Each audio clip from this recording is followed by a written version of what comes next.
পুনৰবাৰ সকলো বন্ধু বান্ধৱীলৈ নমস্কাৰ জনাই লৈ আহিছোঁ মোৰ আন এটি ভিডিঅ'। আজি প্ৰমোদ তালুকদাৰ বৃদ্ধাবাসৰ দ্বিতীয়টো খণ্ড। এতিয়া আপোনালোকে দেখিবলৈ পাইছে আইতাসকলে সুন্দৰকৈ বহি লৈছে জগতগুৰু তত্ত্বদৰ্শী সন্ত ৰামপাল দেৱৰ সৎসংগ শুনিবৰ বাবে। কিন্তু অভিমন্যুৰ আয়ত বাকী নাছিল। শ্ৰীকৃষ্ণই একোৱে কৰিব পৰা নাছিল আৰু না কৰিব পাৰিলেহেঁতেন। ইংৰাজী প্ৰধান সম্পাদক ৰনাল্ড চি ষ্টাম্পছ, MA, MD, সংযুক্ত সম্পাদক এনেকৈ এইসকল। জেনেচিছ মানে সৃষ্টি, জেনেচিছ 1। এই 4 পৃষ্ঠাৰ পৰা উৎপত্তি, ইয়াৰ পৰা আৰম্ভ হৈছে। প্ৰথমে আদি অৱস্থাত পৰমেশ্বৰে আকাশ আৰু পৃথিৱী সৃষ্টি কৰিছিল। এইটো প্ৰথম দিন আছিল। এইদৰে এই প্ৰথম দিন পাৰ হ'ল। তাৰ পাছত দ্বিতীয় দিন পাৰ হ'ল, প্ৰকাশ ইত্যাদিৰ সৃষ্টি কৰিলে পৰমেশ্বৰে। তাৰ পাছত তৃতীয় দিন এয়া সন্ধ্যা হ'ল, পুৱতি নিশা হ'ল, তৃতীয় দিন পাৰ হ'ল। যি লাগে ইয়াক ফল দিয়া বৃক্ষ, যাৰ বীজ এটা প্ৰজাতি অনুসাৰে বনালে। এইদৰে এই তৃতীয় দিনো পাৰ হ'ল। দিন আৰু ৰাতিৰ ওপৰত প্ৰভুত্ব কৰে আৰু উজ্জ্বলতাৰ পাছত আহে অন্ধকাৰ। এইদৰে সন্ধ্যা হ'ল, পুৱতি নিশা আহিল, চতুৰ্থ দিন পাৰ হ'ল। তাৰ পাছত ইয়াক চাওক, পৃষ্ঠা নম্বৰ 5। সেই 4 পৃষ্ঠাত পঢ়ি আপোনালোকে এতিয়া পাছত কি আছে? সন্ধ্যা হ'ল, পুৱতি নিশা হ'ল, পঞ্চম দিন পাৰ হ'ল, ষষ্ঠ দিনলৈ আহিম। এতিয়া আচল কথাটো হ'ল এইটো। তেতিয়া পৰমেশ্বৰে ক'লে, আমি মনুষ্য নিজৰ স্বৰূপ অনুসাৰে নিজৰ সমানতাত সৃজন কৰিলো, আৰু তেওঁলোকে সমুদ্ৰৰ মাছবোৰ আৰু আকাশৰ পক্ষীবোৰ আৰু ঘৰচীয়া পশুবোৰ আৰু সমগ্ৰ পৃথিৱীত চুচৰি ফুৰা জন্তুৰ ওপৰত যি পৃথিৱীত চুচৰি ফুৰে অধিকাৰ ৰাখিলে, অৰ্থাৎ সিবিলাকতকৈ বুদ্ধিমান হ'ল। তেতিয়া পৰমেশ্বৰে মনুষ্যক নিজৰ স্বৰূপ অনুসাৰে উৎপন্ন কৰিলে। নিজৰ এই স্বৰূপ অনুসাৰে পৰমেশ্বৰে তেওঁলোকক উৎপন্ন কৰিলে আৰু নৰ আৰু নাৰী কৰি তেওঁ মনুষ্যসকলক সৃষ্টি কৰিলে। গতিকে পৰমাত্মা হ'ল কেনেকুৱা? মনুষ্যৰ দৰে, নৰৰ দৰে। আন্দাজটো এইখন গীতা প্ৰেছ গোৰখপুৰৰ পৰা প্ৰকাশিত। এইখন গীতা প্ৰেছ গোৰখপুৰৰ পৰা প্ৰকাশিত। এয়া 242 পৃষ্ঠাত সংক্ষিপ্ত মাৰ্কেন্দ্ৰেয় পুৰাণ ঋষ্যমনুৰ উৎপত্তি কথা। মাৰ্কেন্দ্ৰই কৈছে যে ব্ৰাহ্মণ পুৰণি কালৰ কথা, প্ৰজাপতি ৰুচি মমতা আৰু অহংকাৰ মুক্ত এই পৃথিৱীত বিচৰণ কৰিছিল। তেওঁ কালৈকো ভয় নকৰিছিল। তেওঁ খুব কম শুইছিল, না তেওঁৰ অগ্নিৰ ব্যৱস্থা কৰিছিল, না নিজৰ বাবে ঘৰ সাজিছিল। তেওঁ এবাৰহে ভোজন কৰিছিল আৰু তেওঁ বিনা আশ্ৰমেৰে থাকিছিল। তেওঁ সকলো প্ৰকাৰৰ আসক্তিৰ পৰা মুক্ত হৈ, মানে মনোবৃত্তিৰে থকা দেখি তেওঁৰ উপৰি পুৰুষে তেওঁক ক'লে, এয়া চাওক, 4জন আহিল ভূতৰ ৰূপ লৈ। এয়া চাওক, এয়া ঋষি ঋষি, এয়া তেওঁৰ আগত থকা পণ্ডিত সকলোবোৰ ভূতক খুজি ভূত হৈ গ'ল। এতিয়া তাকেই দেখি গ'ল 4জনে একেলগে। পিতৃয়ে ক'লে, বাছা, বিবাহ স্বৰ্গ আৰু অপবৰ্গৰ সেইটো হোৱাৰ কাৰণে এটা পুণ্যময় কাৰ্য।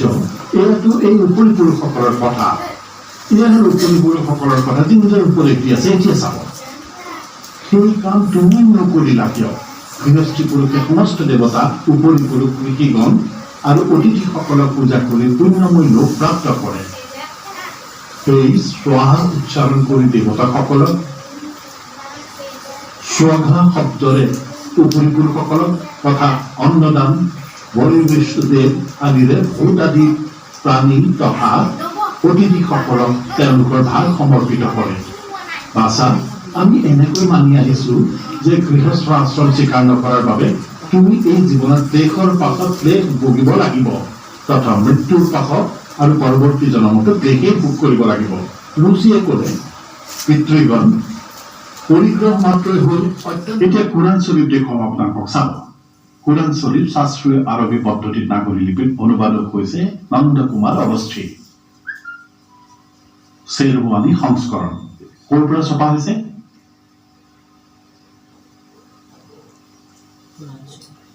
ইয়াত লিখা হৈছে যে এইখন ইলহামী কিতাপ, য'ত কোনো সন্দেহৰ অৱকাশ নাই। শ্বেৰৱানী সংস্কৰণ। প্ৰকাশক হৈছে লক্ষ্ণৌ কিতাপঘৰ, মৌচমবাগ, সীতাপুৰ ৰোড, লক্ষ্ণৌ। আমি ইয়াত পঢ়িম, হিন্দী পঢ়িম। सूरत फुरकानी 25 পৃষ্ঠা 607 এয়া চাওক 59 নম্বৰ আয়াত সূৰত ফুৰকানী 25 যি আকাশ আৰু ভূমি আৰু যিমানবোৰ সিহঁতৰ মাজত আছে আটাইকে ছদিনত উৎপন্ন কৰিলে আৰু তাৰ পাছত সজ্জাত বিৰাজমান হ'লগৈ এতিয়া সিদ্ধ হ'ল ইয়াৰ পৰা দুয়োখন পবিত্ৰ সৎগ্ৰন্থত শেষত গৈ ইয়াকে সিদ্ধ কৰা হৈছে যে পৰমাত্মা মনুষ্যৰ দৰে শৰীৰযুক্ত মনুষ্যৰ দৰেই সাকাৰ আপুনি পাইছে সৎসংগ শেষ হোৱাৰ পিছত এই পবিত্ৰ পুথিসমূহ আইতাহঁতৰ হাতত পৰাৰ পিছত সঁচাকৈ তেওঁলোকৰ মনৰ আনন্দই বেলেগ আছিল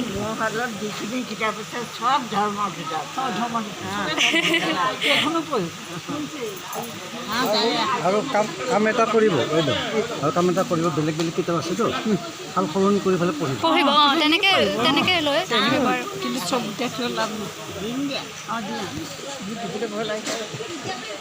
দুখন দিলে হেৰুৱাব এখন পঢ়ি এখন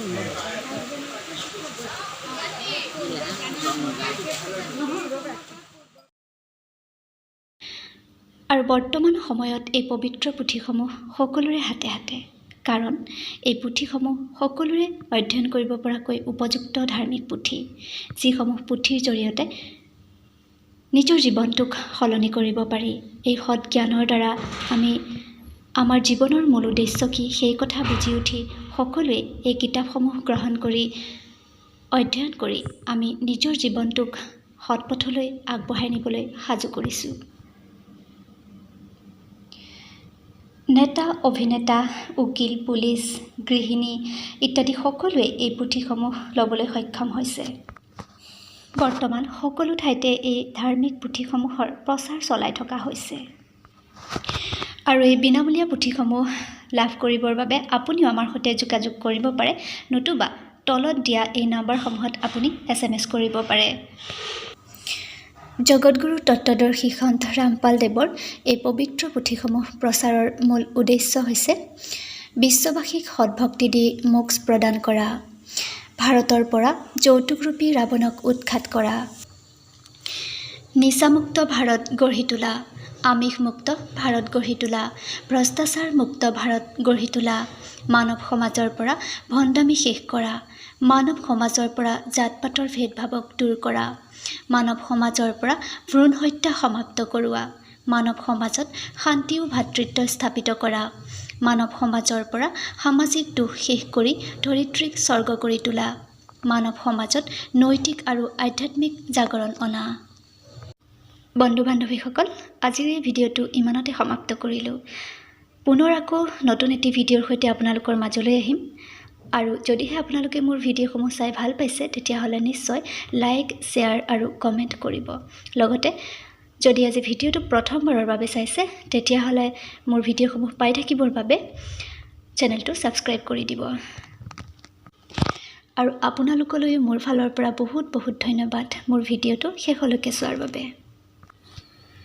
আকৌ আহিম গতিকে চাই থাকিব মোৰ ভিডিঅ'সমূহ আৰু আশা কৰিছোঁ আপোনালোক সকলো ভালে থাকিব বুলি ধন্যবাদ